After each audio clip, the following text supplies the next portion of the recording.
Metabolic family. Hi, Millie. Good to see everybody. Hi, good to see you. Hello. Hello. Well, I just went and did a walk around my my productive garden that Awesome. I share the workload with Rich and with Rolando. I share a weekly conversation with Millie. And I share the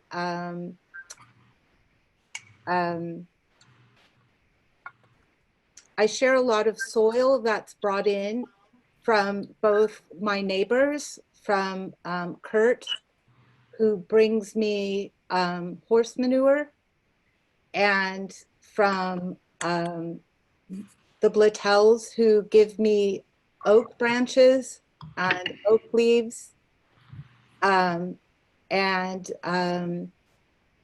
been discovering a lot in these 3 months of working here that I look forward to discussing with you. But before I do, I wanted to have a couple of other people growing introduce themselves and what's involved with their garden. So I'll start with Roxanne. Maybe you could talk about your space, and in the same way, like who works on it, where are your things coming from? So Oguri and I have a garden, which we've had for, we've been maintaining for about 30 years. Started with just tomatoes, and we've expanded to do lots of other things. Mostly we purchase seeds.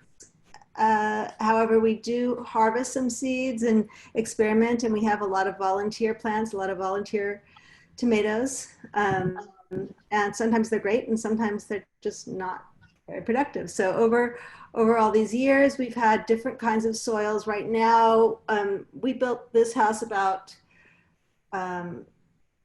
12 years ago, and so the soil has taken a long time to rebuild. It was really depleted when we came here.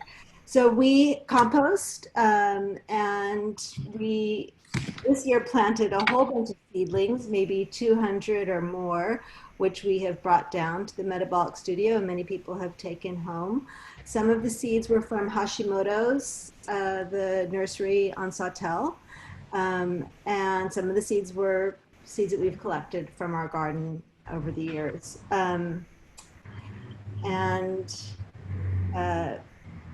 What else? Oguri and I maintain the garden, and it takes a lot. It takes a lot of killing, actually. It takes a lot of killing of insects, and it's hard, and it makes me really squeamish. But it's constant maintenance. You got a full garden of cabbage, which is growing beautifully, and the next day it's decimated so quickly by things that were invisible the day before. So,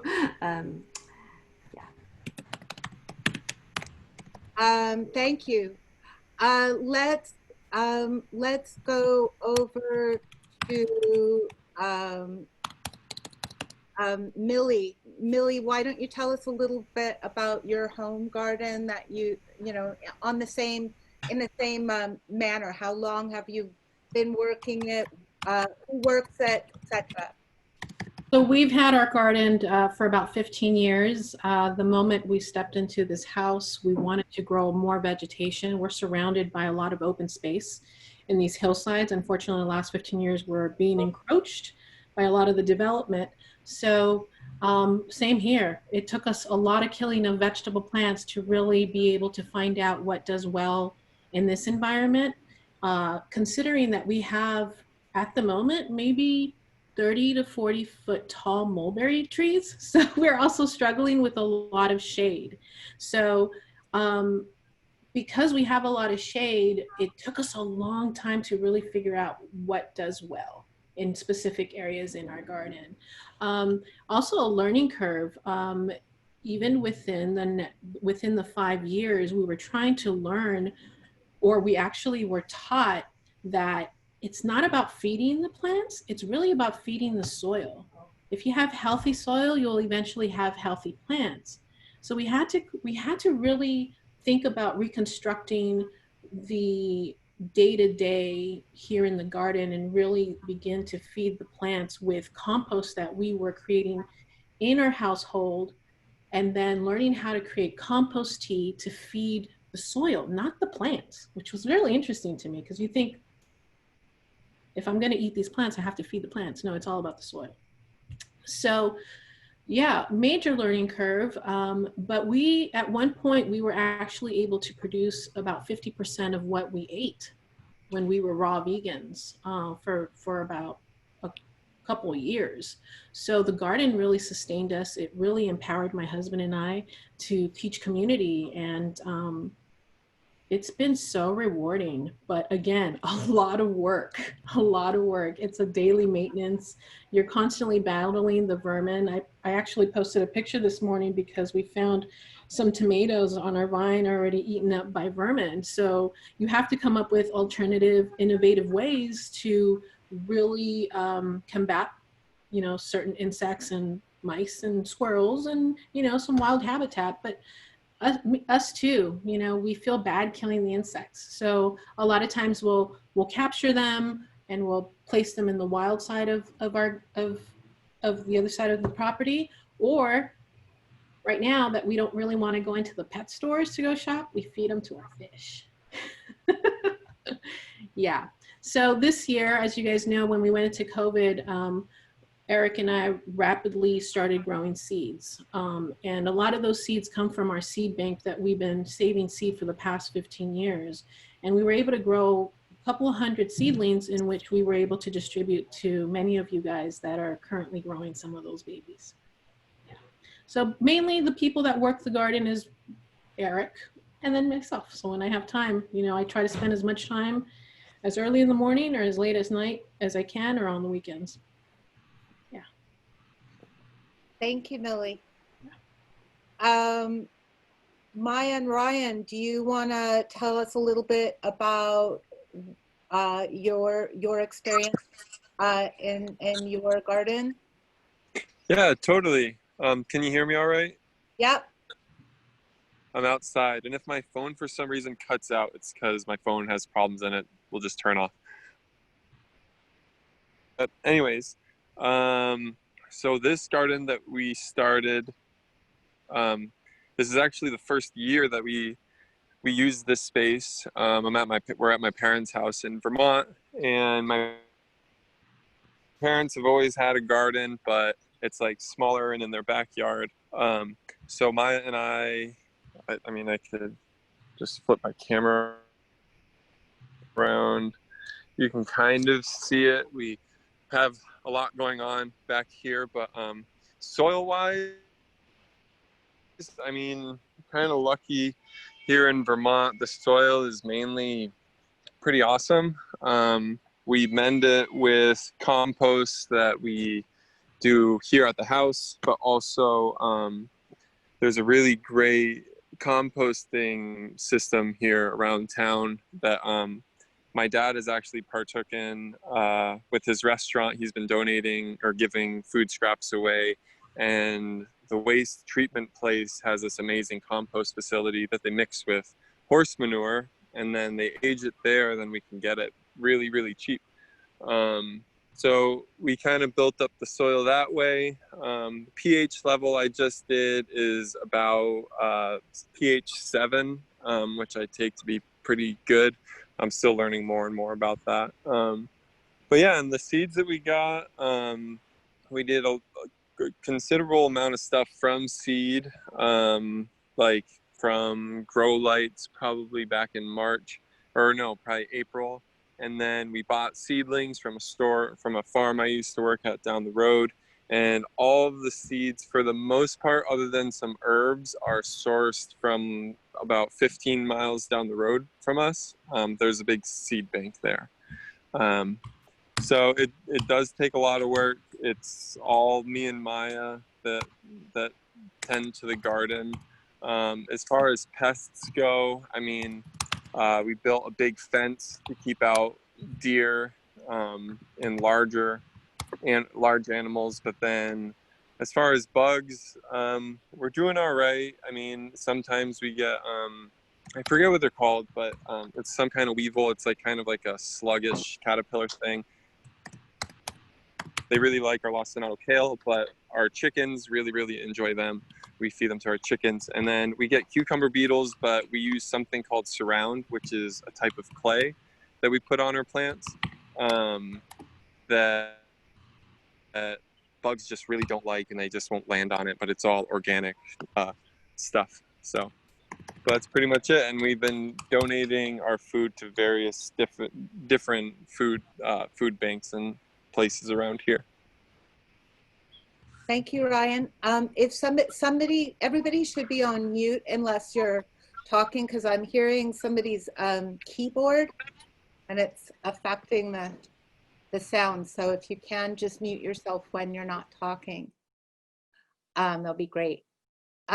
Jaime and Red, can you tell us about, like Maya and Ryan, this is a first-year garden, so can you talk about this first-year experience and what it's taken so far to get what up and running? Happily. Just to start, it would help just so you guys can see what we were dealing with to start with. This is just like decomposed granite and sand, really not Vermont level soil. And so this has been transformed over the past 3 months into this. So yeah, I mean, we started off with the trees. These are a series of trees that we planted in a bunch of currant bushes. And that was from Apple Hill Ranch that the studio has a connection with for a long time, and maybe. Yep. Just because we're making a archival thing, can you talk about the labor that goes into these things? Like, because Sal and the guys came up to do quite a bit of this. So when you can, will you specify who did what? Absolutely. So when we originally did the hole digging for all of the trees, Jaime and I dug the holes and got that ready and planted the trees, and we're initially just watering them by hand. But then when we needed to set up an irrigation system, Sal and Fidel came up and helped us establish an irrigation system, and Jaime laid the majority of that irrigation system in with them, and we dug the trenches together. And then that was for the trees and the bushes. Some of the trees that are in the front of the property and the side of the property, we continue to water by hand during that time. I don't know if you want to add anything to that, Jaime. Well, one question would be, when you planted the trees, I know you got trees that had been adapted for the high desert. So if you could just say a little bit about where the trees came from, and also whether you added any amendment into the holes before you planted the trees. Absolutely. Yeah, Jaime. So there's a nursery. There's only really one nursery at this point in all of the Owens Valley. There used to be 3, but 2 in Bishop closed. There's one in Chalfont, which is about 20 minutes north of Bishop, so about an hour and a half north of where we are here in Lone Pine. And their motto is, if it'll grow here, it'll grow anywhere. And so the only plants that they really get are things that they know will do well in this very extreme environment with, freezing temperatures in the winter. And then like we're having last week and some of this week, triple digit temperatures in the summer. And very dry, very little rain. So, most things that you plant here don't really depend on rainwater or even groundwater, unless you're planting in some fantastic spot where the groundwater is close, there's not many places like that. So everything is dependent on irrigation. So yes, the trees, a lot of them are stone fruits that need a certain number of chill hours, and the ones that we planted, the amount of cold that we get here is enough to get them to set fruit and flowers. So we have apricots, peaches, pears, apples, pomegranates, and Cherries. out in front. So we planted 2 cherries out in the front as well. And then the bushes. So there's currants. There's something called a yostaberry, which is a blend between a currant and some other plant. And then elderberry as well. It's really exciting. And are we expecting any fruit this year, or how long do these trees take to usually establish once you plant them? So they were in 5-gallon pots, so they were not massive. You know, some of them, sometimes you can buy trees in 15-gallon pots, but the size of the hole that you dig, you know, as Beverly likes to say, if you buy a $10 plant, dig a $100 hole. So you want to, you know, make the hole very large, and so we figured, you know, let's go with the slightly smaller trees. They'll be better adapted once they do get established. And so there is going to be a little bit of fruit here, but it's going to be, you know, an apple here, a pomegranate there. It's going to take maybe another year or 2 for them to really start setting large amounts of fruit. And as far as your question about the soil, so I suggested to Red that we dig a hole. Well, we actually asked Beverly, and she said, well, dig a hole like 4 feet wide and 3 feet deep. And so we started doing that, and then that quickly turned into like 5 feet wide and like almost 4 feet deep. And Red was amazing. He just spent like a lot of his time digging these holes. He was humble in saying that we both dug them. I kind of participated in the first few, and then he went on and dug most of them. And they were massive holes. I mean, when I saw them, I was like, okay, I've never dug a hole this big. $1,000 hole. We figured $100 hole does something, but $1,000 hole, what will that get? Exactly. How many holes? And so then well, let's see, we planted 9 trees here. So each one got a big hole. $9,000 in holes. That's quarter 3 for Red is he's the $9,000 hole builder. That's right. That's right. And so then we did amend the soil, and for amendments, we got things from a variety of different sources. So Beverly and Dean had aged manure, horse manure, that has been sitting on their property for a long time. We brought a couple of truckloads of that down.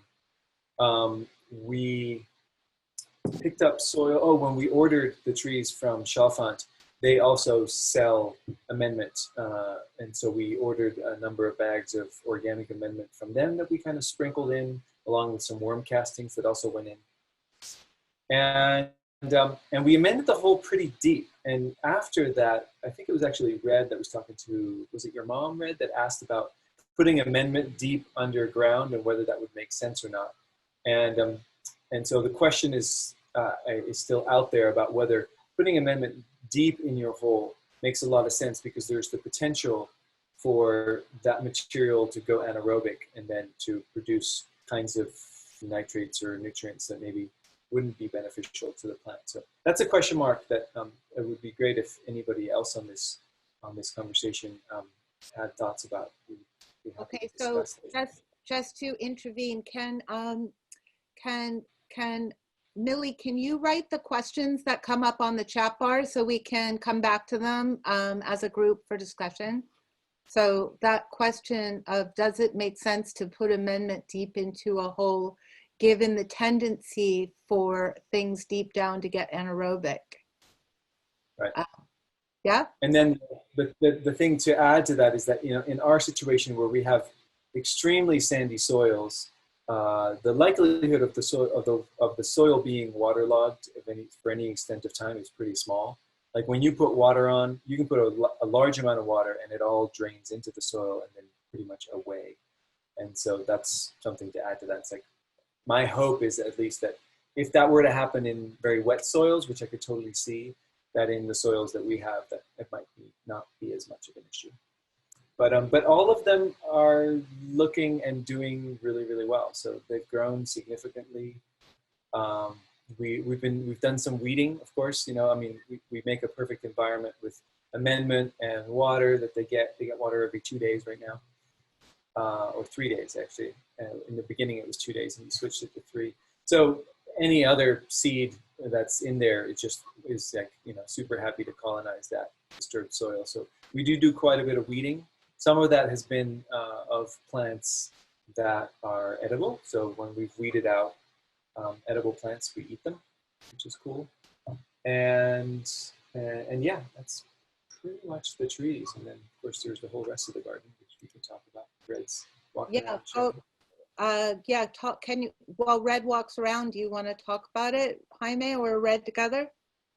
Yeah. So Red, if you're heading towards the corn there, I think.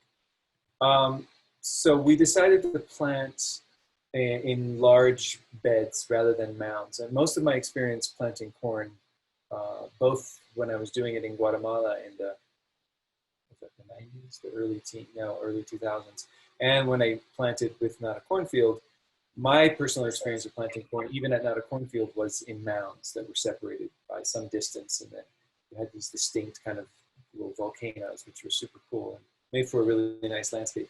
And in this case, we decided that for the space efficiency and the sort of rectangular nature of the space, it seemed like it would make a lot of sense to just do big, wide rows that we could plant multiple rows of whatever it is in. And so we did, we planted corn, and we decided to go with two different varieties of corn. One is the Not a Cornfield / Anabolic corn, which is done really well, and that's what Red's showing right now. That's the one that's sort of furthest east, and it's grown, it's actually almost twice as tall as the other corn. The other corn being one from my seed bank that I have, which was a sweet corn. So, you know, the seeds, when you look at the seeds, they're much more sort of dehydrated because they have a lot more moisture in them. So when they lose that moisture, they kind of look shriveled, as opposed to the corn from Not a Cornfield, which was more of a starchy corn, and the kernels are always really filled out. So we planted two different kinds, you know, one to have for potential flour milling, that purpose tortillas, and the other one for cobs to eat fresh when they come along. And then and then in between the corn, we've subsequently, a few weeks later, we planted squash, and a few weeks after that, we planted beans.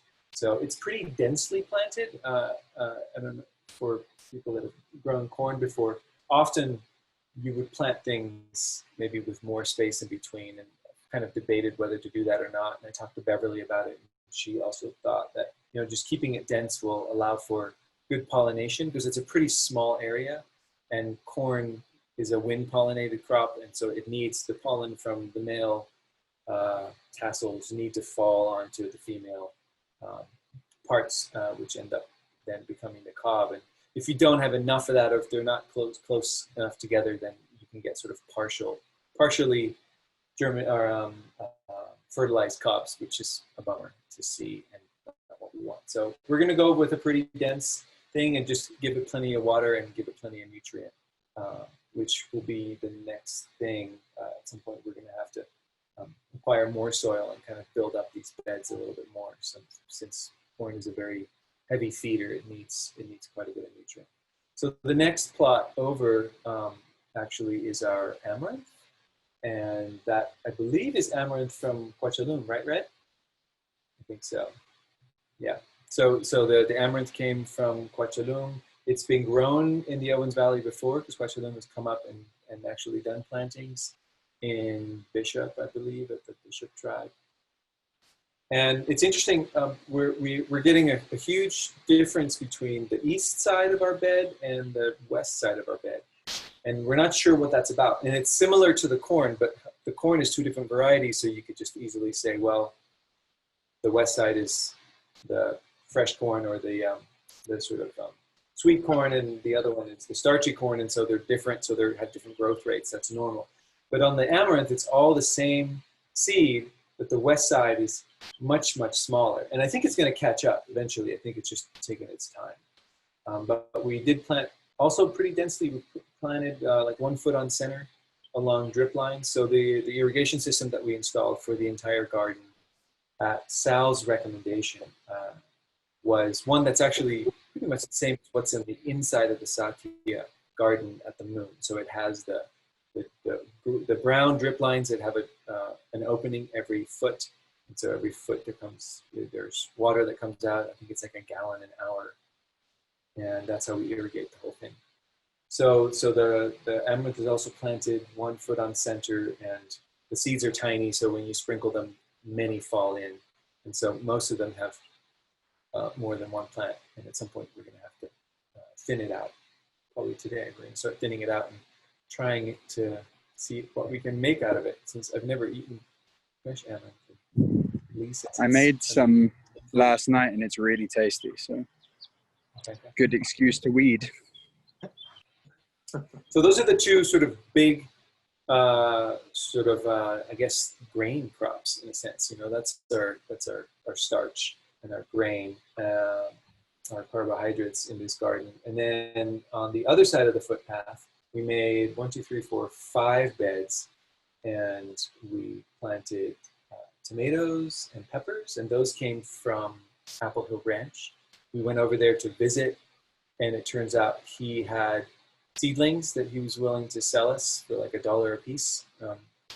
They were all clumped together, and we had to separate them out and put them into different containers, and then eventually we planted them into the garden. So there's tomatoes, there's peppers, and then we planted tomatoes and peppers from seed in the next bed, and then the third one actually has a bunch of different varieties of cucumbers, and they're doing really well, and we're gonna have to trellis those. So we're gonna put stakes in the ground on either side and then run wire between, kind of like a vineyard in a sense, right? Or like you see when you go.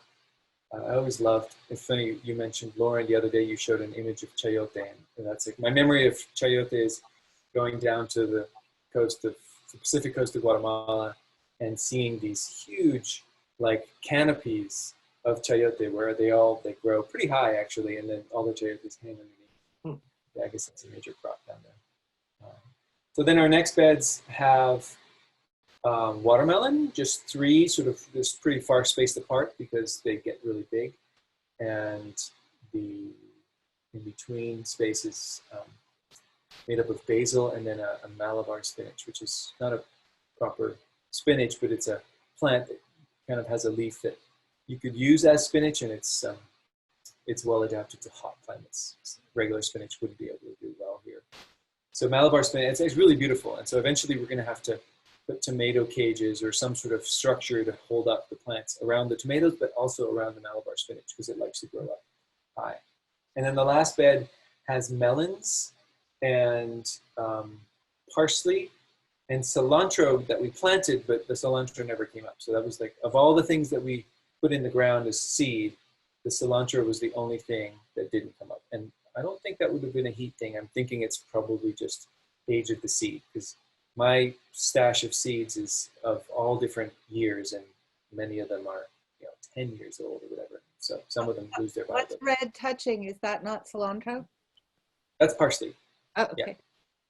Yeah, and the parsley is growing pretty slow. Actually, Jaime, I think that we've got some cilantro here, mate. Oh, sweet. Well, there you go. We do. I've tasted it.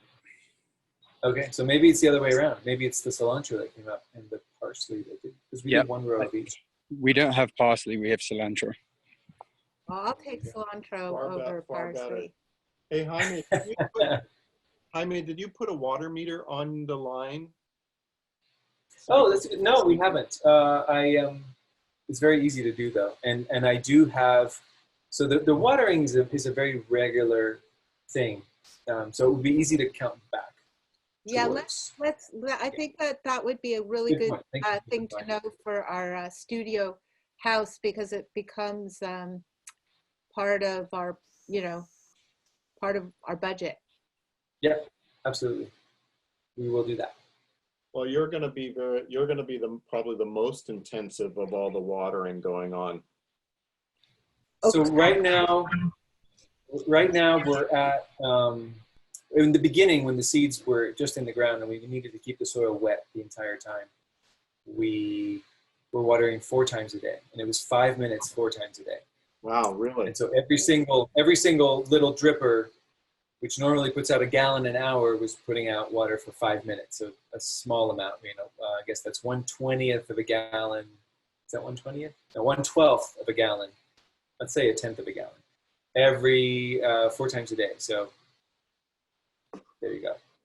I guess that makes during the 4/12ths, a third of a gallon per dripper, and I would say we have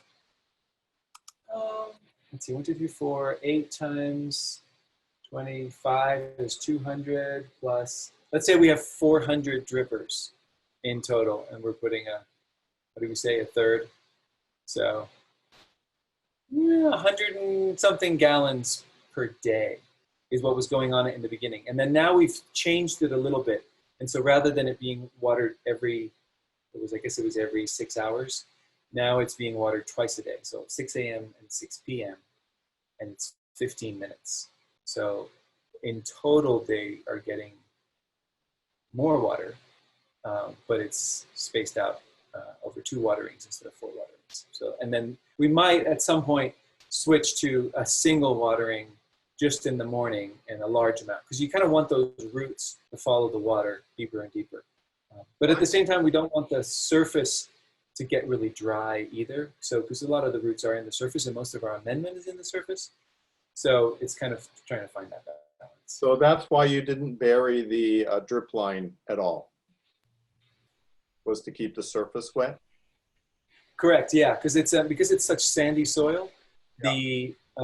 The water goes down, like, you know, you see these images of irrigation. Like if you're irrigating in clay soil, your sort of water, like if you see the wetness of the soil, it kind of goes out sideways and then this way down.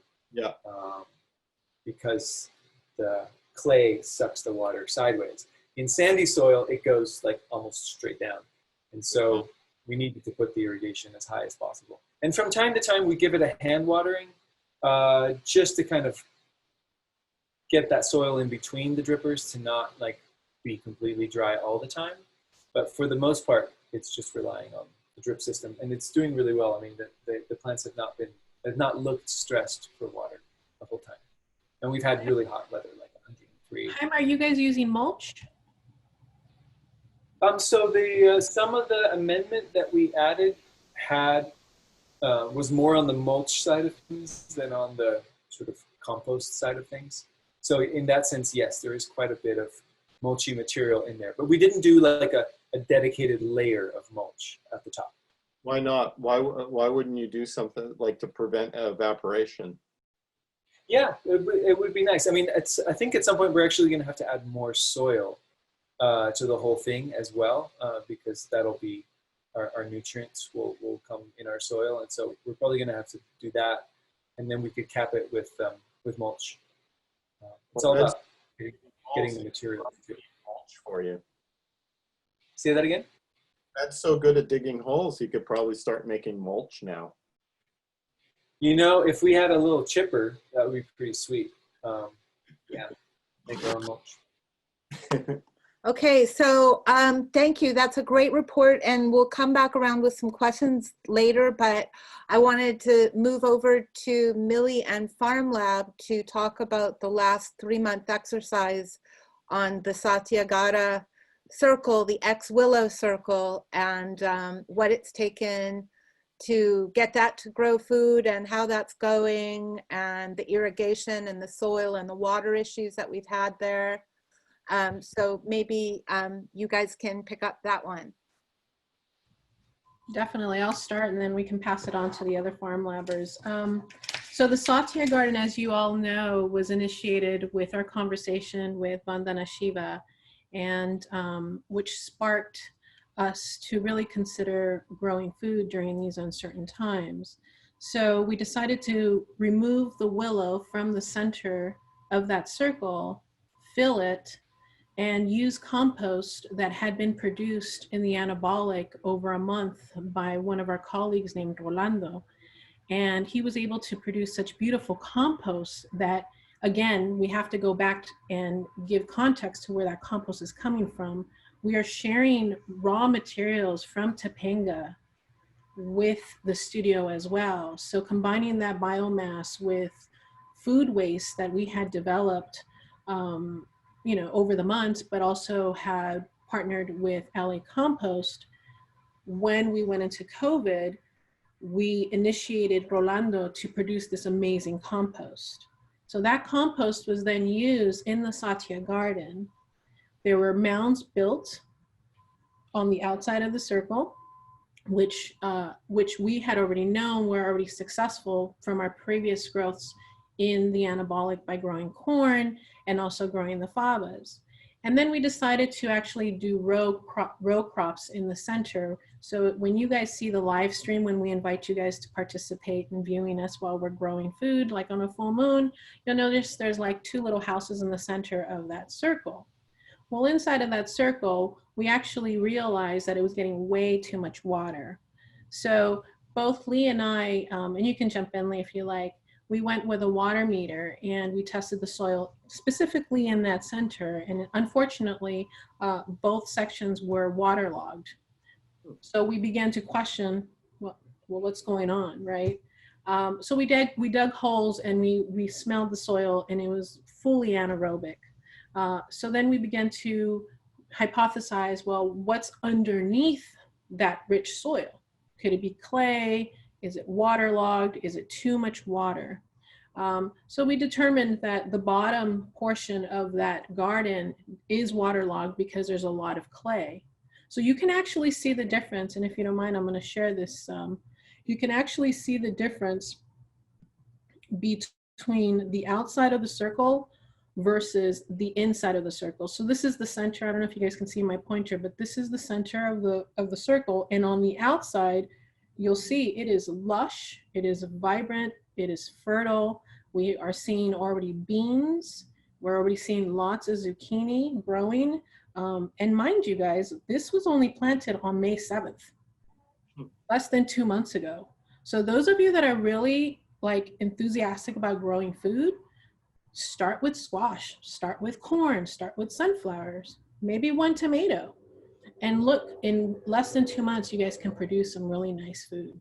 And again, we recommend you guys grow it in mounds, right? Because if you grow it in mounds, it actually allows that water to run off and percolate into the soil as opposed to just growing on flat ground. So we've had these discussions with Sal, like modifying the center, had discussions with James and Jaime, modifying possibly 2 irrigation systems, 1 on the outside versus 1 on the inside. So we're still tweaking the Satya garden at this point. Thank you, Millie. And also, do you want to describe at the same time our 60-foot circle of corn, squash, and I guess, did we, yeah, we planted beans too there last fall. Yeah, so actually the corn circle was planted by Lauren and Rachel on the full moon on May 1st. Again, 2 months old. I was there with Lauren, I think it was on Tuesday. That corn has to be about 8 feet tall, Lauren, now, right? 6 to 8, wow. Yep, all of it's over my head and some towering over my head. Exactly. And it hasn't tasseled yet, so it's not done growing. It's not done growing. And we also, then the following full moon, we went back with Rachel, Lauren, myself, and we planted beans and squash, and Rachel was doing, she was planting also daikon. And the reason why we wanted to plant daikon is because when Lee and I went to measure the water levels in the land, we realized that the soil was somewhat compacted in that area. So one of the permaculture ideas, or just one of the naturalist ideas, is let's plant something that will break up that compacted soil, right? So we planted I asked Rachel to plant at the edge of that mound and the soil, so that way the daikon can spear itself into that soil as it grows and it develops, because daikon can be, what would you say, Lee? They can get to be at 12? 14, 16, 16. with nutrients, yes. Right. And the idea of growing those daikon is not so much to harvest and to eat, but so much for it to decompose where it is and bring in those microorganisms to decompose it and make it into more fertile soil, therefore having really beautiful soil, even though at the end of our harvest, we will still have nutritious soil in that circle. Thank you, Millie. So also during Nancy Clem's last visit with us, she targeted that circle that used to be the compost circle of having areas that she, through her touch, feel, smell, taste methodology said was some of our best soil. So that was also a catalyst for thinking when COVID hit that we should transition that to growing something that can provide food for us. So that was part of that thinking. Correct. Okay, so just to kind of regroup, we've gone through Rich and my garden here in Topanga, Roxanne and Oguri's garden in Venice. And just to say again, those numbers, this is the first year for Rich and I that we have applied ourselves in this concerted way to this project, whereas Roxanne and Oguri, part of living where they've living has been to cultivate a backyard garden. So they have a 30-year practice with that. We talked with Ryan and Maya about their first year exercise in Vermont, and what they're doing and how they're doing it, with Jaime and Red about their first year and our first year as a studio growing in the high desert to capacity with the consciousness of growing a food shed in that location. We talked to Millie and Eric about their 15-year home garden in the on the hills northeast Los Angeles, and about the shade and the mulberry trees, and also the seed bed, the seed collection they have from 15 years of cultivating food and medicine in that location. And finally, we talked about our collective choices in the moon, the conversion of a tow yard into a space to support the life web, and the choice we made in the last 3 months to move toward a food and medicine hub along the railway tracks with water gleaned from rooftops, which is something that we didn't mention, that both the Satya garden and the corn circle are off the grid. They're gleaned from water that we cleanse in our portable wetland and catch on the roof, that is also charged and animated by the sonic division. So that's all part of those exercises at the that we have going on at the moon. And finally, I think, Millie, if you and Farmlab could talk about the fava production with the gleaned water and what's going on there now. Sure. I'm gonna give somebody else a chance to talk a little bit, but before I do, I just want to show you guys just the picture. Pardon me.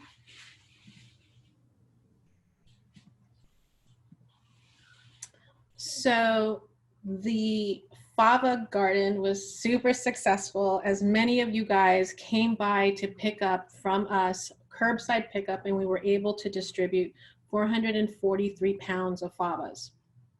That's huge, you guys, huge. Plus we gleaned from the rooftop rainwater, which was then filtered through our beautiful portable wetland. And as you can see, these were the final days in this image where you see Diego calculating the biomass, which I will pass this on to you in a little bit, Diego, so you can talk a little bit about the scientific research that we've done. And we were able to also collect the biomass, and Diego will go into how many pounds we were able to collect in biomass, which will then turn into fertile compost, which we can then talk about what to do next with this beautiful fertile compost. Should we distribute it? Should we bring it back into the land and continue greening our beautiful brownfield? Who knows? We're going to talk about this next. So Diego, do you want to take over? Sure, thanks, Millie. Give me a moment to share my screen here.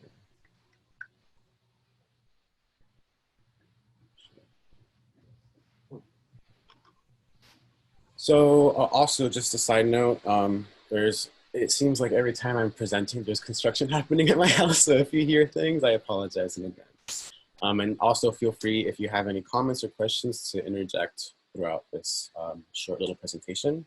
But I wanted to talk a little bit about the anabolic. This is a birdshot view of the anabolic. We planted this site in December 12th of last year.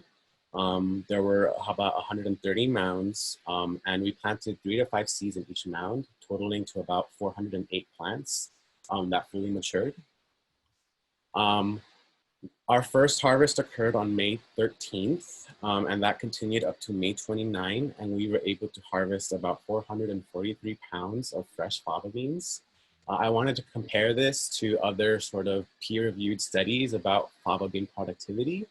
A lot of these studies occurred under optimal conditions, growing fava beans with artificial fertilizers and mechanical harvesting and all that jazz. And so that you'll see those yields compared in the bottom there, and Farmlab's yield is also compared here. The average between those studies is denoted by that orange line, which is about 7,224 pounds per hectare.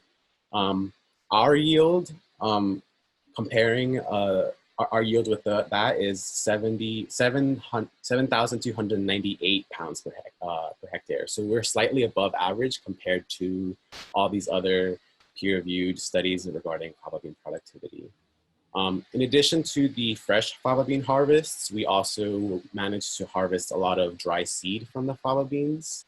And so we were able to harvest 51 pounds, which is about 840 pounds per hectare. This is well below the average compared to other sort of cultivars, but I also wanted to bring up the point that if we compare these yields cumulatively, we very much outperformed average yield in like every sort of sense. We actually, our average yield, proportionally speaking, was 17% above average compared to dry yield and fresh yield. So this is just mind-blowing considering that we were growing on a brown field. This was kind of a rash decision. And so the fava beans were a major success. I also wanted to touch a little bit on biomass, nitrogen fixation, and carbon sequestration of the fava beans. So the first table that you see here is data that James collected regarding nitrogen content in many different types of plant tissue. The fava bean leaf and stem is here in the green. And you can pretty much see very quickly that the fava beans had pretty significant, have a significantly higher nitrogen content than a lot of our native kind of plants. And so using this number and after calculating the total amount of mass that we gathered and the amount of carbon that was in that matter, I got these numbers. So we were able to harvest about 1,394 pounds of raw biomass. Within that raw biomass, there was 230 pounds of sequestered carbon from the atmosphere, and 56 pounds of that was nitrogen. So whether that was fixed nitrogen from rhizobia or just nitrogen that was present already in the soil, that is a lot, like a lot. That will totally contribute to our soil production in a very positive way. And lastly, I also just wanted to bring up some like observational things that I noticed with the fava beans. So every time we took those fava beans out, they were absolutely filled with root nodules. And this is pretty significant just from an observational point of view because they're clearly fixing nitrogen from the atmosphere. I'm not sure if everyone knows, but a lot of the plants from the Fabaceae family, so like the bean family, form associations with these bacteria that have the capacity of taking nitrogen from our atmosphere and converting it into forms of nitrogen that plants can use. And this is pretty much the largest flux of nitrogen into soil. And so I also wanted to point out that this process is actually very sensitive to heavy metals. And the fact that this is occurring in a brownfield points to the fact that we've pretty much remediated the soil enough that it can form these associations. And so it's just applause to Farmlab. That's basically it. I don't know if anyone has any questions or comments, but that pretty much sums up the observations on the anabolic. On your totals of biomass, is that combined, including the beans themselves? No, that's just the tissue. So it doesn't consider the beans or the seed that we harvested.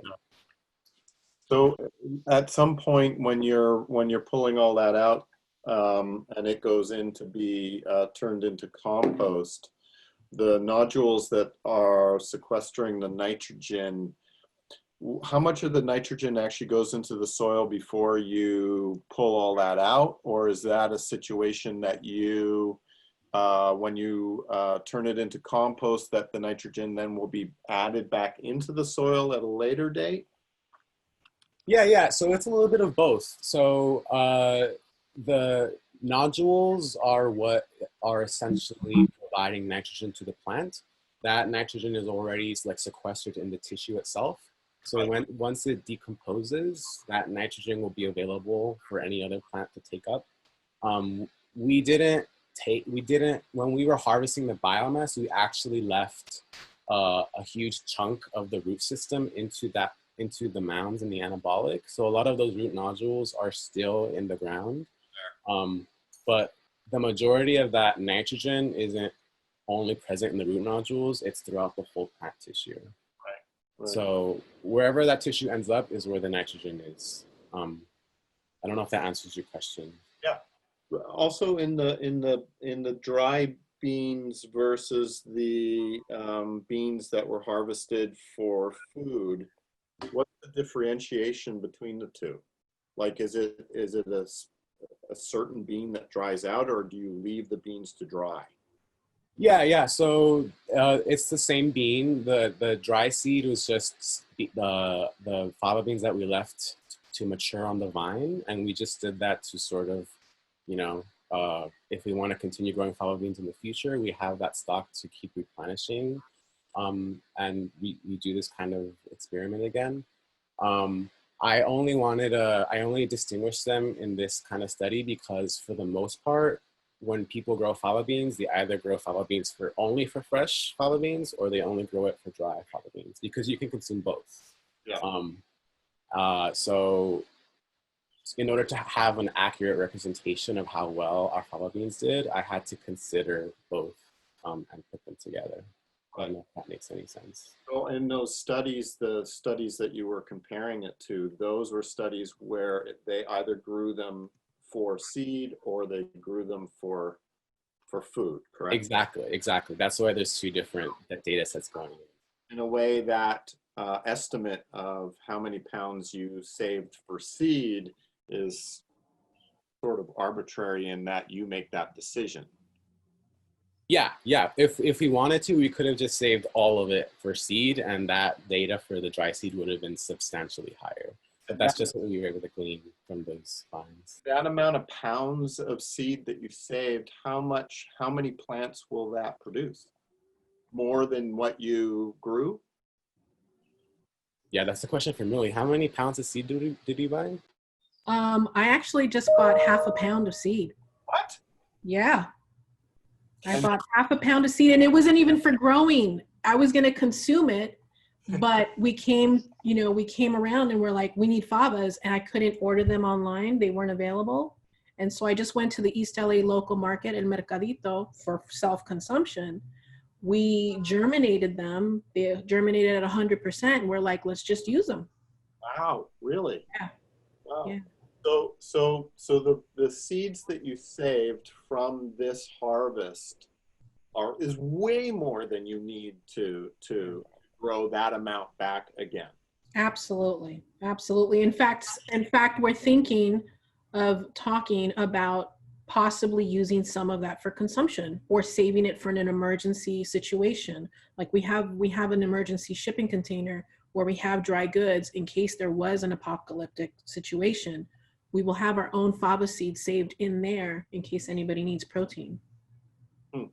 That can be an idea. Oh, yeah, that's also something to now kind of consider. Again, the origin of this project was for us to explore what the 25 to 30 of us that are part of the Metabolic studio can get from this experience of prioritizing stabilizing our own bubble. So if we're considered a COVID bubble, we're all sharing quite a bit right now. And we decided to, in addition, try and see if we could grow enough food or medicine to support one another. So seeing that we're an hour into this conversation, and we're just scratching the surface, I wanted to delve a little bit into those of you who are not necessarily growing, but are either processing things that have grown here or distributing things that have grown here, to talk a little bit about what you've received, the process you went through, and like we've just talked about how much favas we've distributed. Tell us what we have currently 3 months in. I know for sure that I'd like to hear from Rachel and Roxanne about this, but there's also probably a little bit from a little more clarity about the fava distribution, about where it went, for people who aren't necessarily here, but at least those of you who are processing things that are from any of these gardens, if you could talk about that part of it, and also Syd, you as well, would be great. You want to start, Rach? Sure. I want to make it that it's a good point that Lauren made, that, or that Millie made, that a lot of this stuff came from Topanga Canyon initially, because we had our reservations about whether or not that the medicine we were growing on the moon was safe enough to process and distribute as medicine to our community. So I want to thank both you and Lauren, or both Lauren and Rich, for all of your harvesting in your yard. And Sydney, Syd, thank you. Also, I see your name, Sydney, on your thing, so I call you Sydney instead of Syd. Also, thank you, Sydney, for running and being, you know, kind of the link to a lot of these places, and for bringing stuff to the lunar pad where I've been working on, you know, processing all of these plant allies, either through drying or through tincturing. And I can share some pictures so you guys can kind of see what we have, and I can give you some amounts as well. But I won't go into too many specifics about what each plant does, and just sort of give you an overview about what we've been doing. If you give me a sec to share. Okay.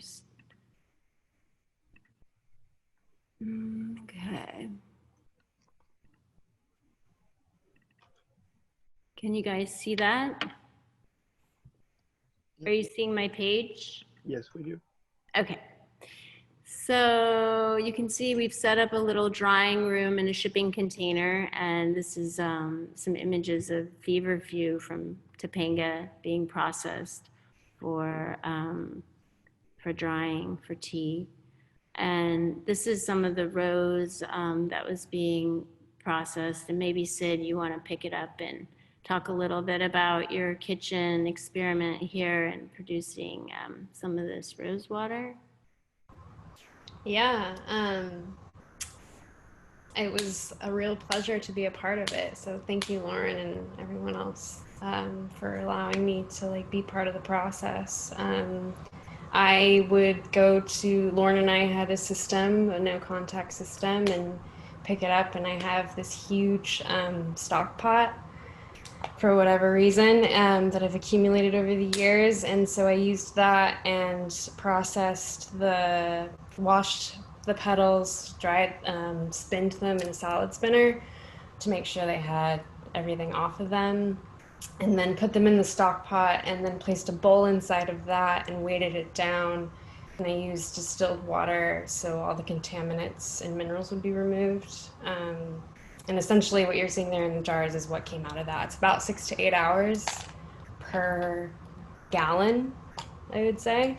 It's just kind of a waiting game, but it's definitely a fun experience. And like my apartment smelled like roses for a really long time.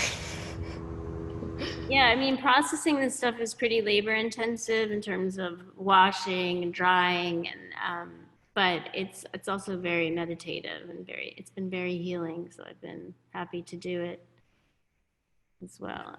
There's some other pictures of oregano that was harvested in Lauren's garden, and you can see them in the top right picture is the first day that it was tinctured.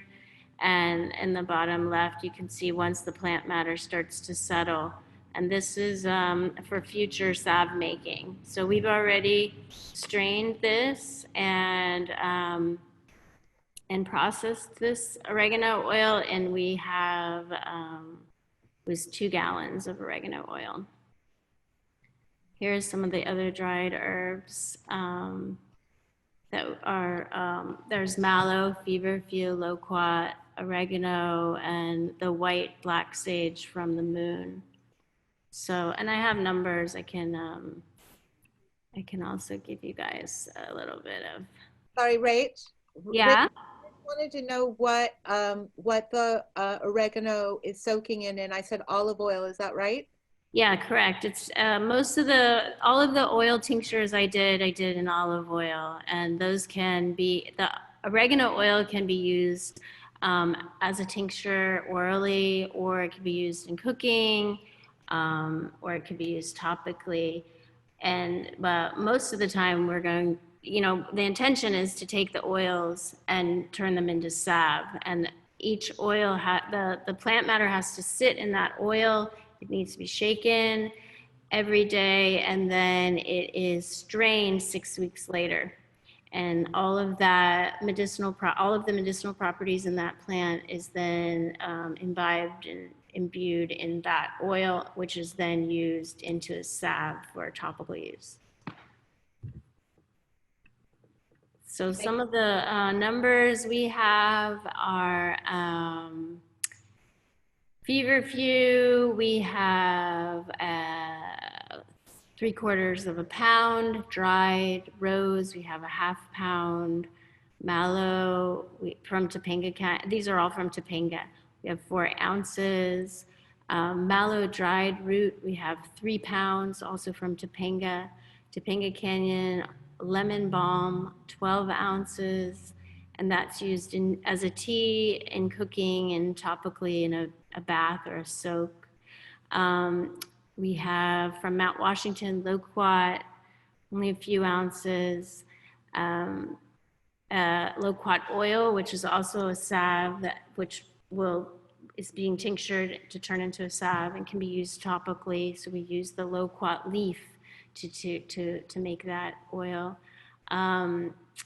Also from Mount Washington, Cleveland sage, which is also used as a tea and in cooking and topically in a bath. We have several ounces. And then right now we're in the process of harvesting white sage and black sage from the moon that we can bundle and give away to community to burn and to cleanse the air and just for general clearing of the head as well. The other big bounty we have is our reishi tincture from James, which we have about 6 gallons of. So I don't know if James, you want to take that away? Yeah, sure. I grew during the beginning of COVID under the stairwell at the studio, continued to grow Ganoderma lucidum, which is reishi, and basically harvested several pounds and tinctured in the tincturing process for me is putting it in a culinary grade ethanol, which is an alcohol that's about 200%. Sorry, not 200%, excuse me, 200 proof, 100%. And then mixing that with water. And that, the growing process takes about 1 month. And the tincturing process takes about 2, but I like to leave mine as long as possible. So those have been in there almost 3 months, I think.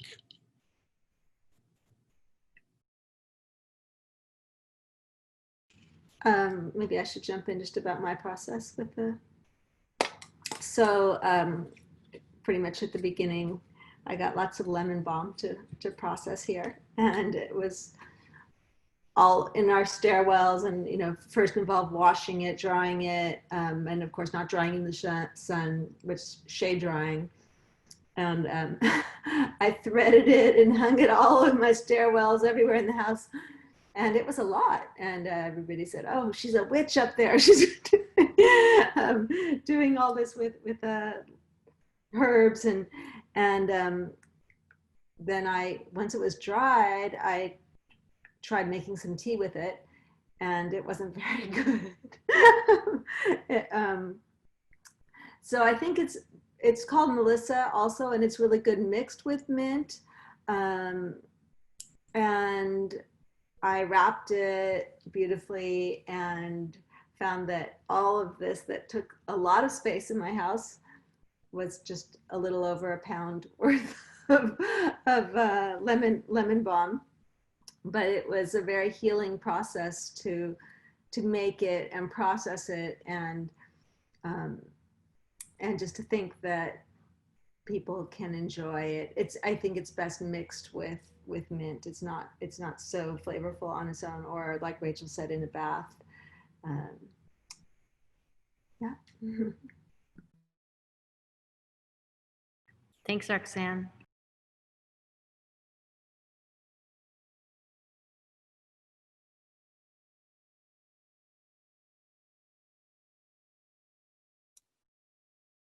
Okay, so next thing I wanted to talk about is acknowledging a big shift in this 3 months in terms of the numbers of us that are participating in growing food and medicine as a primary part of what you've been doing for the studio. I would say, you know, the Farmlab team didn't have growing food and medicine as a primary goal in earlier quarters. So in Q2, that definitely was a priority to examine. And so all of you who have been supporting that effort, you know, that weren't doing this before, that would include Jaime and Red's work, a large part of your work life this 3 month period, not all of it, but a large part of it. Roxanne and Rachel, although you were in Farmlab before Rachel, certainly there's been a bigger commitment in that direction in this 3 month period. And me and Rich for sure. So Rich wasn't here before, but maybe Rich, just because we're making a document, could you talk about a little bit about how your life has changed in relationship to this landscape over the last 3 months since quarantine started, like what you're doing here physically? I think, you know, I think the experiment of sequestering and kind of drawing back into your own landscape has been a really kind of positive experience. you know, we've tried to grow stuff here in Topanga before. There's like everywhere else, there's a lot of challenges with the oaks and the acidic soil, and oh my God, the soil here is so much just clay. So, you know, when we knew that we weren't going to ever leave here again,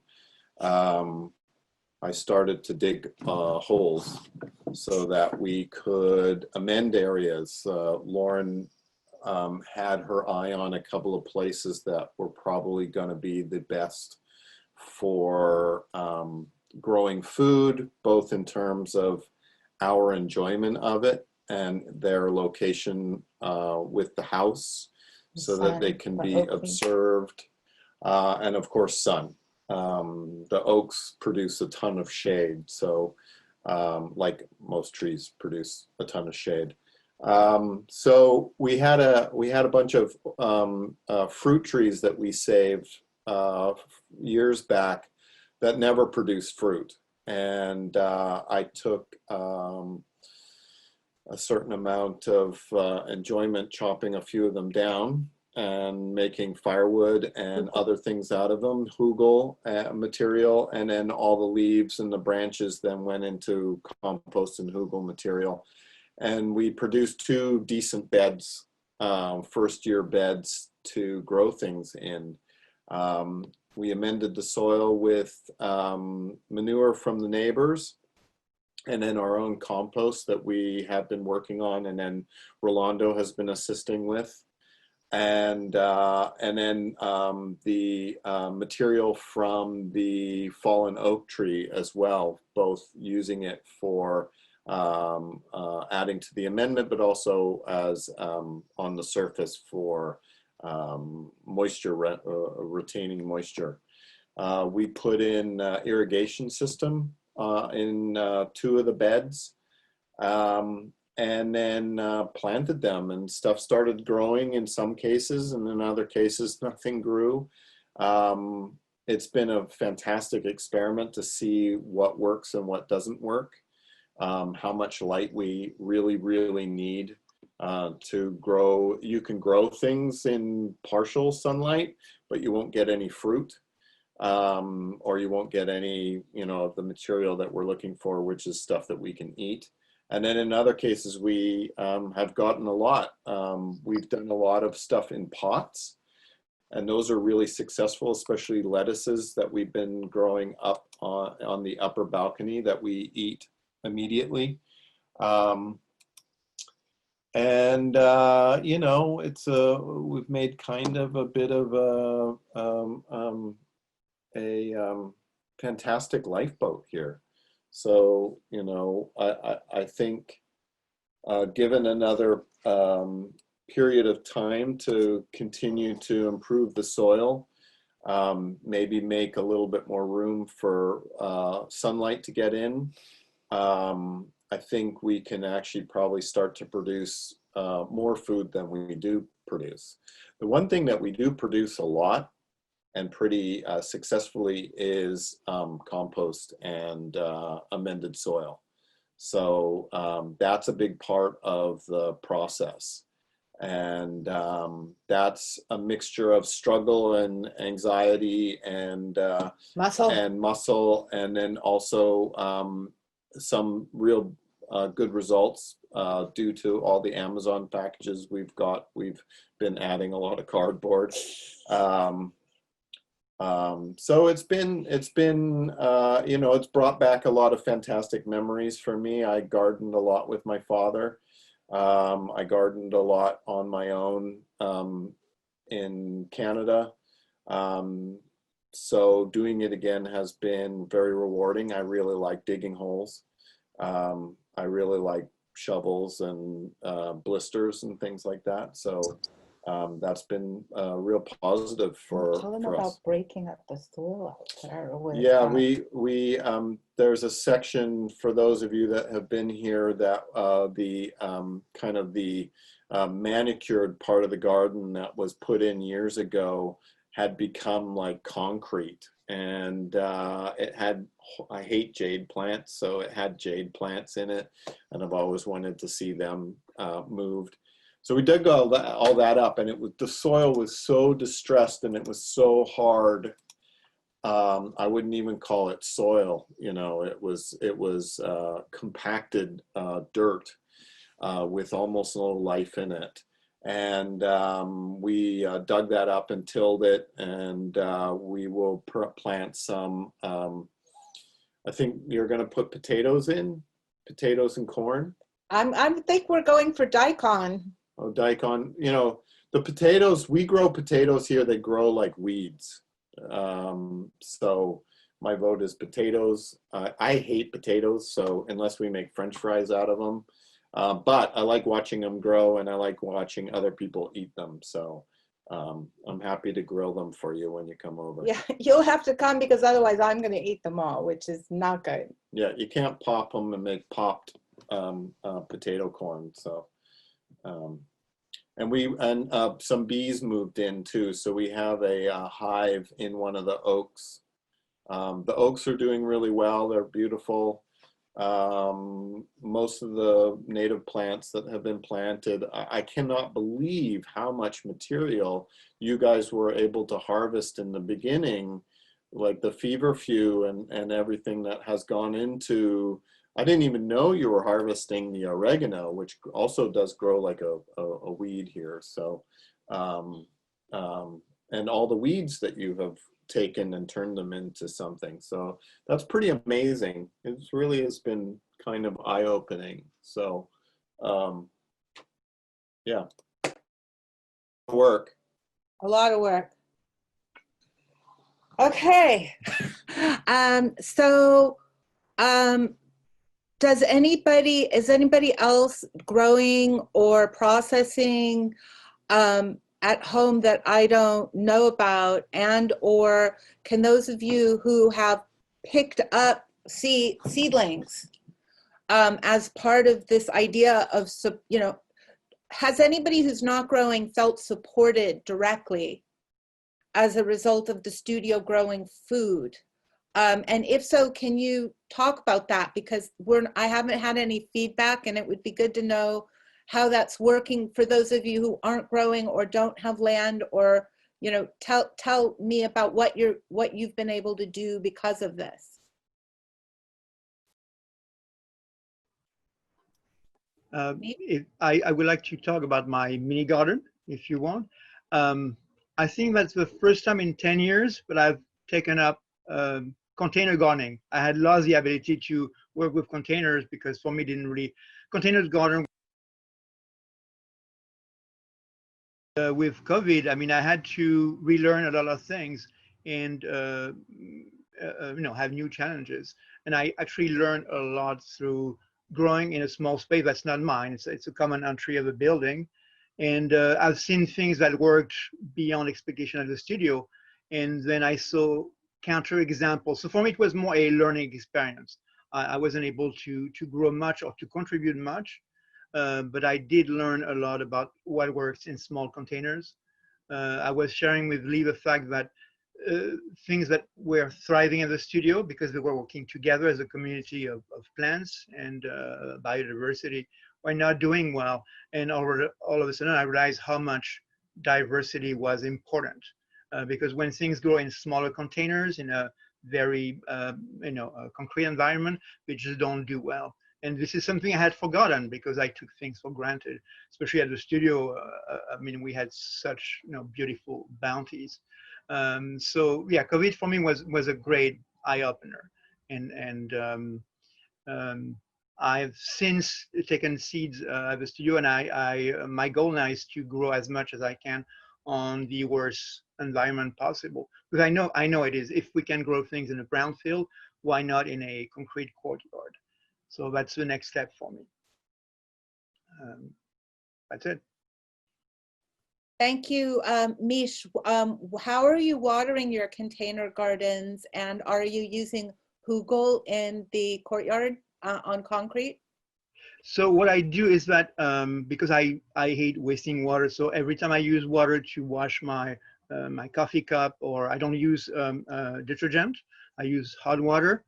And when I do use the detergent, I don't use this water, but all the water that I produce in a day, which is less than a bucket, this is what goes to the plants. So days I drink a lot of coffee or eat more, and then I have to wash more, then there's more water available. So it's really has to do with, it's an organic way of making my life to what grows on the little concrete patio.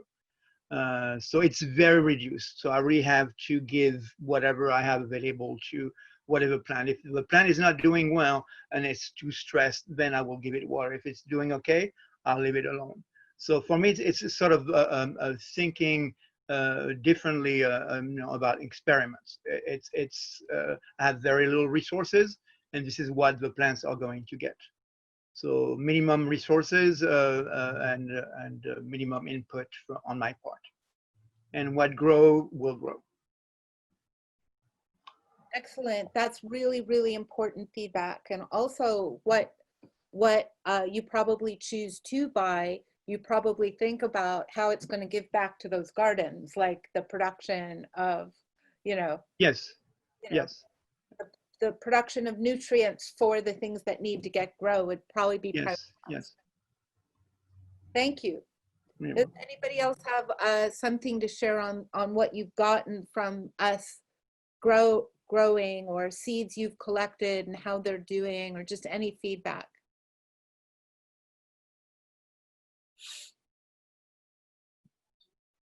I could say a couple things.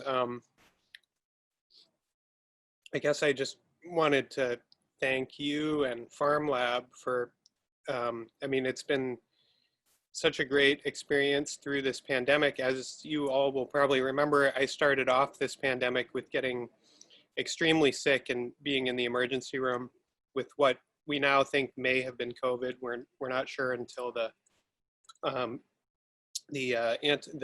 test comes out reliably to test for if you had it in the past. But during that time, Red was able to bring me a bottle of James's tincture when I was really, really sick. And so it was really reassuring to be able to have that medicine already on hand. And then also just to have that experience throughout. I've been several times to meet you, Lauren, for different planting sessions. And I think the connection to the ground has been really nice to have that experience, to come out with you and Rachel and Millie and just, commune and connect with the healing systems of the earth. So through association with the studio, I don't really have space in the current place where I am, where we don't really have yard. And you do get disconnected from the soil and from the ground. So that's been really important, I think, through this period, and also being able to be there. I documented the Farmlab people doing the distribution of the favas with glass plate, and just seeing how that reaches out to the community. So I guess I just wanted to say thanks to the team, and it's been a beautiful process to watch you guys do this and to be a small part of it on the sidelines, watching and documenting as I have.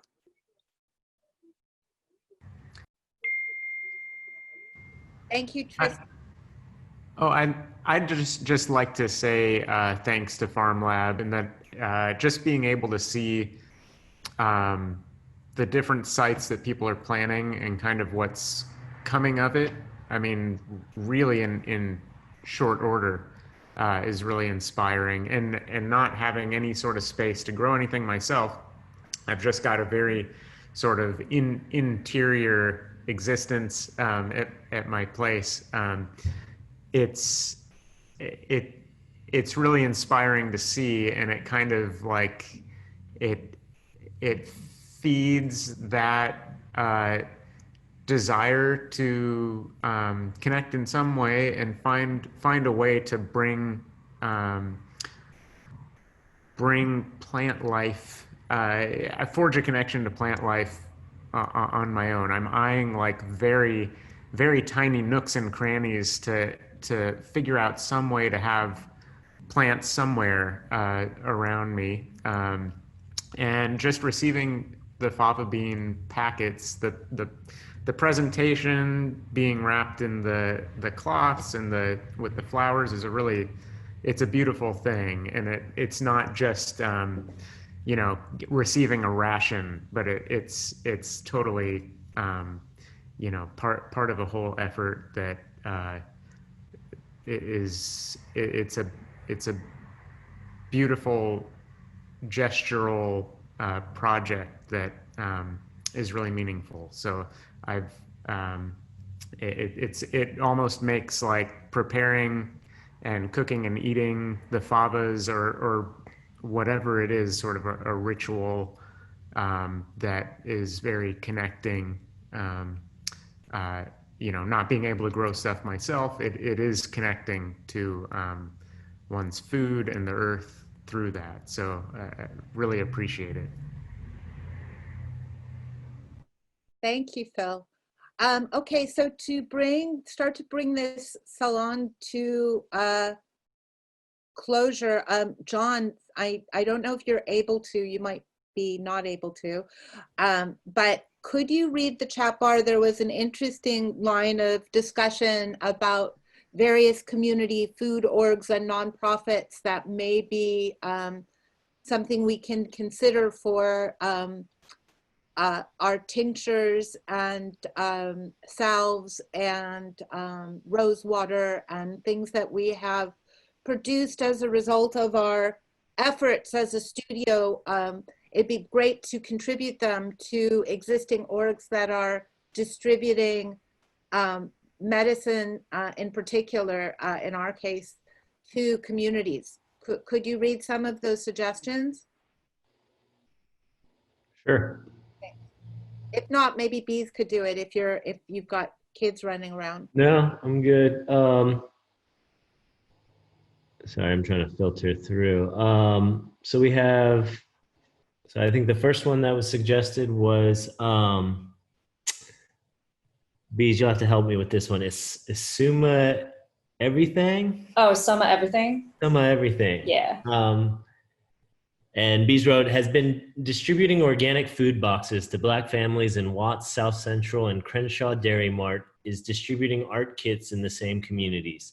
Could be an interesting idea to supply tinctures, etc. to them as well. Of course, Alma, as well as others that the studio is already connected to. And Crenshaw Dairy Mart is Patrice Colors. Yep. And Rochelle suggested Food Forward, who I think most of us are familiar with. They're a grantee. With our help, they collect 29 million pounds of nutritious fruits and veggies this year, stopping all this bounty from going to waste and providing fresh, 100% free produce to our neighbors experiencing hunger. And Millie suggested Food Forward as well, and Fruit Institute have developed a partnership and piloting a backyard glean program. You glean, place bag in front of your home, and they send you a virtual map, and you're welcome to pick up what you need. Bees also suggested there's a lot of local neighborhood mutual aid groups near the studio. For instance, SICA, CCED have one in Chinatown. La Mas organizes one for Nila, mostly Frogtown or Northeast LA. So those are existing networks on a smaller scale, as well as mutual aid in LA. And we're obviously all pretty familiar with SICA. Let's see, I think that was all of them. I could also throw one in. One of the orgs that I researched for the Black Lives Matter docket of philanthropy is called the Social Justice Learning Institute, and they have a whole health equity food distribution program. Traditionally they do a monthly produce box that is, they do community gardening and gardening classes, and so they harvest vegetables and they do this food pickup. Previously, before COVID, they did it monthly. They've stepped it up to doing it weekly. Currently, they're giving out 250 to 275 boxes, which they estimate feed between 1,000 and 1,200 people. and they have a whole food distribution hub where they have 17 other community agencies that pick up produce from their community gardens. Currently, they're trying to expand that network to even do bi-weekly food distribution, again, in response to COVID and the need. And they're working mostly in South LA and focused on Black communities of color. They're also a previous grantee, and many of us have done, they've hosted amazing tours for those of us that have participated. And they do so much. They do arts programs and youth leadership. They're a really big powerhouse. But they do have this great food equity program that is not just focused on one narrow thing of growing food or food distribution, which a lot of orgs are really focused on one thing. They're really looking at the holistic thing of having cooking classes, teaching people about composting. So it's very holistic, which I think is cool. But what I love about them too is they're super innovative. So they took our lead when Farmlab was growing aquaponically and also growing at the VA. They took our lead and our innovation and they adapted that with the children there, and the children just really took off with those ideas and actually tweaked the system so that they were able to distribute small aquaponic systems within their neighborhood. They're an amazing organization. Yeah. So Rachel, are you still here? If you are, oh yeah, there you are. You flew to the upper right-hand corner of my panel. Do you and Millie have a list of what we have currently to distribute? Could you? Yeah. Yeah, I mean, we still have sort of packaging up and amounts and how to dice it all up. But I think once we know where it's going, that'll help figure that step out. But do you know how many bottles, for example, of rose water we have, or how many bags of dried mallow yet? Yeah, I have all those amounts. We have 2 gallons of rose water, but it's a matter of do we want to decant that into smaller bottles so that we can reach more people?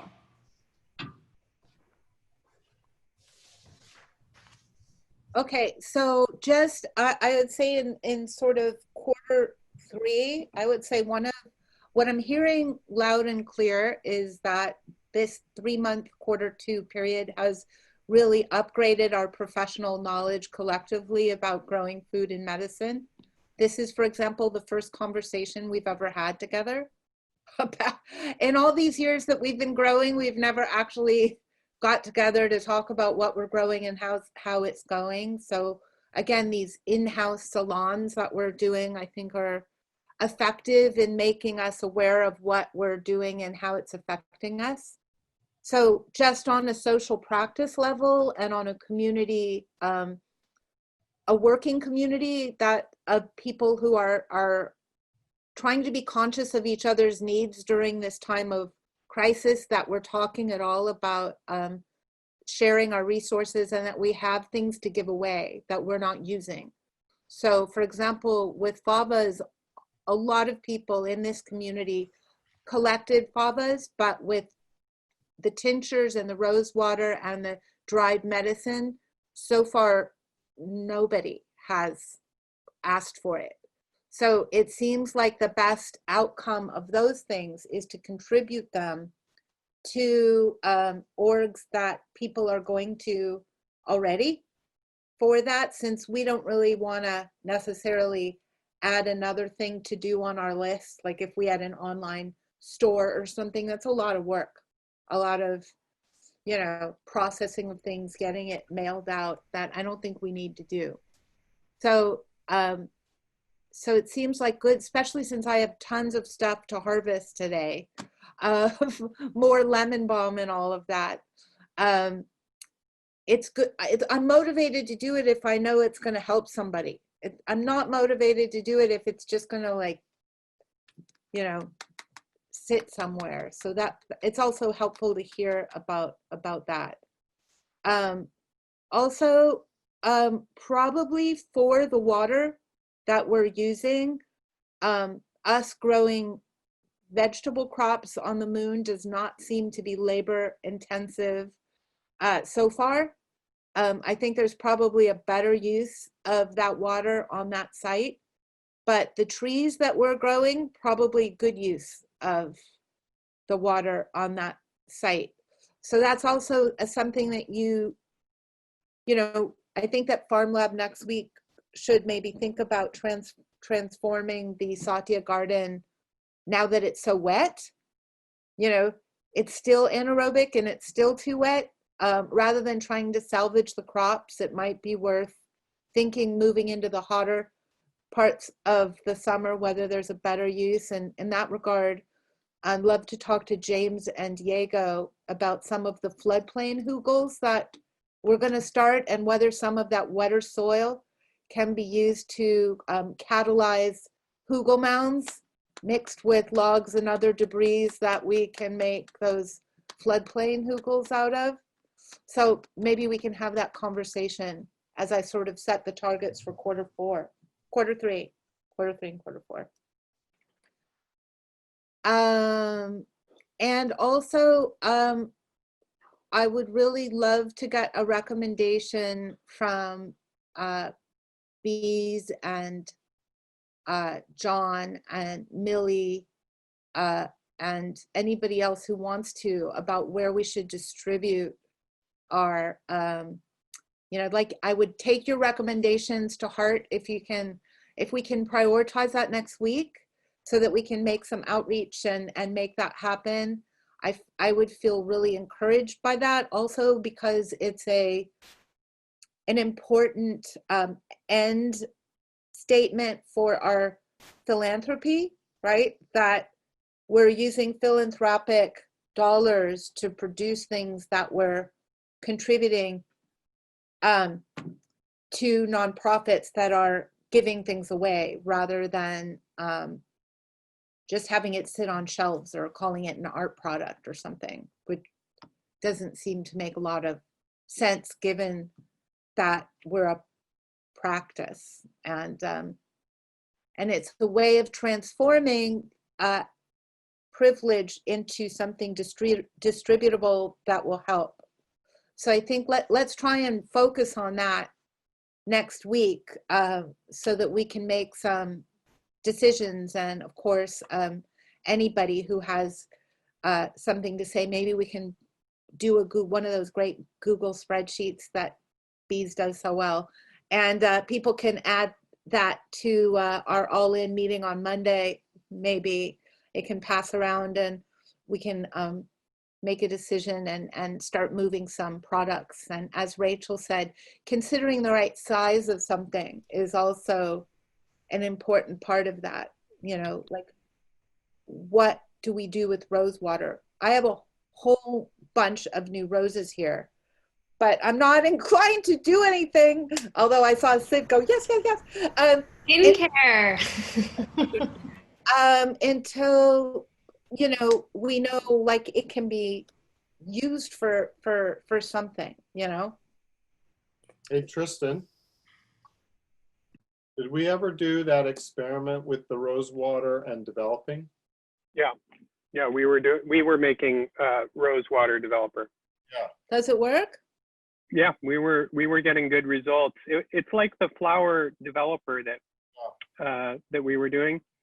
Okay, cool. I'm doing a bunch of separate of the baby oaks in my garden, and I wanted to see if I could develop the roses that are growing with the oaks. So it's, yeah, I mean, it would be very interesting to revive some of that testing with the you know, metabolic made rose water. That's a great idea. Our tests were with rose water that we purchased, but we did make our own rose water, and I can't. Yeah, we didn't do a very good job though. Yeah. I'm sure yours is better.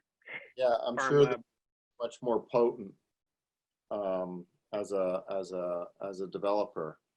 We should do a test though. Yeah, well, we've got a lot of bottles of it at the moon. What other what are some of the other, I know you said, so there's oregano oil, there's rose water. There's there's reishi tincture, which is an alcohol-based tincture. The other tinctures are oil-based, loquat leaf, rose, also rose oil tincture. So the rose water is the only water-based. Yeah. Okay, cool. And that's from the flower. But what's the feverfew? You don't make a water out of the feverfew? I mean, typically if you're going to tincture plant matter, it's either an alcohol or an oil base, just so that that plant matter is completely covered in that medium, and then all of the medicinal properties get pulled through the process of 6 weeks into that oil or alcohol, and then that is the medicine once it's strained. I was curious, I was curious about the oregano tincture, and I've used oregano water as a for respiratory stuff, and I was wondering if the oil-based tincture has the same properties.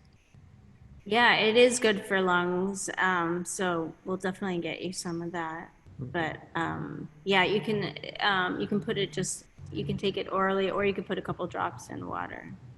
Cool, thanks.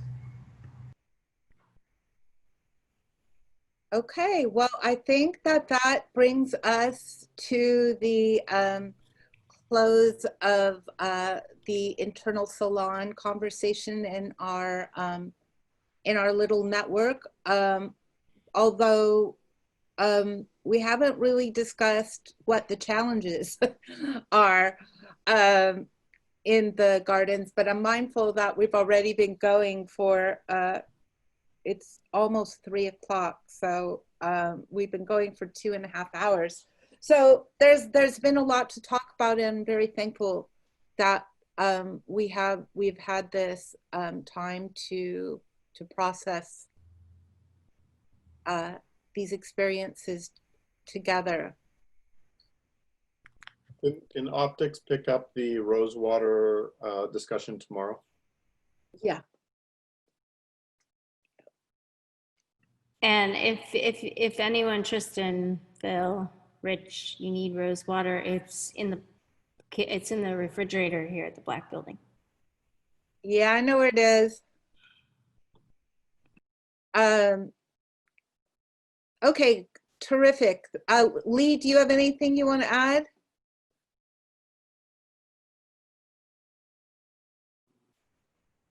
Just happy to be here and listening and continuing to experiment. It's exciting every time we get together. We keep learning. I had an insight about Topanga and the acidity of the oaks. That means a biochar would help you enormously there because it's base. So for your vegetable garden, whoa, and the dry soil, hey, yeah, things just keep happening. It's a metabolic conversation, and I'm grateful to be here. Thank you. I definitely want to talk biochar with you. That's also some feedback that Rachel had about next steps. So I think we need to have a biochar conversation. And do we need to get some, or is that tons? Or we do? Mm-hmm. Okay. I actually added biochar to some of our amendment already. Oh, okay. Yeah, we brought back 10 gallons, 2 5-gallon buckets of biochar. Okay. Yeah. And I just want to thank you, Lee, because you're such a wonderful teacher, and and every time we're around you, we learn something more about hugelkultur and oyas and pollinators, and so thank you for all your leadership.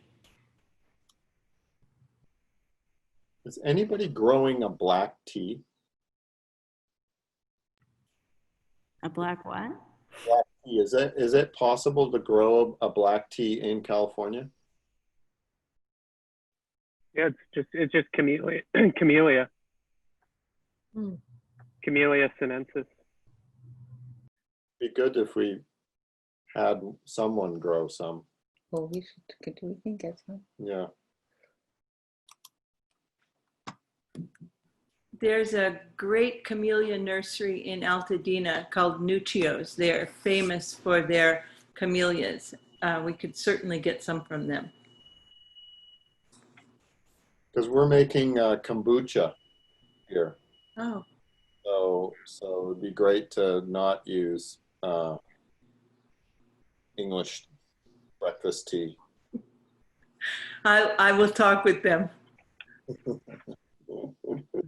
Although it works fine, but.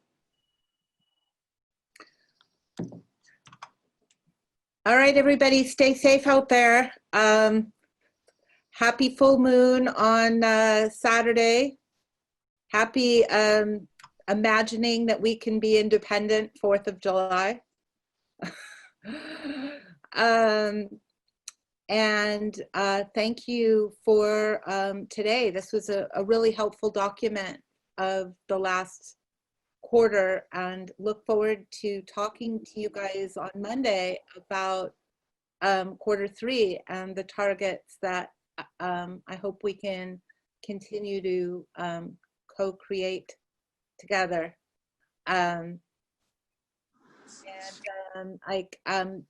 Yeah, whoever's recording this, send it to Dave so he can clean it up and we can put it on our website too. A lot of good information to have. So you can unmute yourself and do the salon thing and say goodbye on your way out if you want. Thank you, Lauren. Thanks, Thank you, Lauren. Bye, everybody. Thanks, Lauren. Farmlab. Some work. Bye. Work. Yeah, thank you. Beautiful work. Guys, Thank you.